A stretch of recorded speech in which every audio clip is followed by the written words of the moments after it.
ఎస్ఐని కారుతో ఢీకొట్టి kilometre ఇడ్చుకెళ్లిన driver తప్పించుకునే ప్రయత్నంలో మరో బైక్ను డ్రంక్ అండ్ డ్రైవ్ తనిఖీల్లో కారు బీభత్సం, ఎస్ఐకి గాయాలు, వెంబడించి పట్టుకున్న పోలీసులు.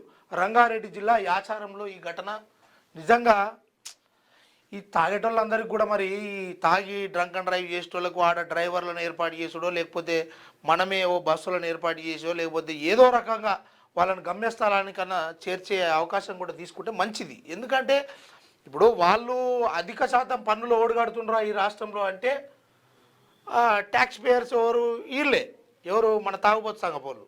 దానికో ప్రెసిడెంటు ఇవన్నీ ఉన్నప్పటికీ దీంట్లో ఎంతసేపు ఇక ఈడ అయిపోయాలి, ముంగడి పోగానే పైప్ పెట్టాలి, ఆడికేం పట్టగానే జైలు నూకాలి. ఇవన్నీ పెట్టుడేందుకు, వాడిని వట్టుడేందుకు, ఇదంతా చేసుడేందుకు?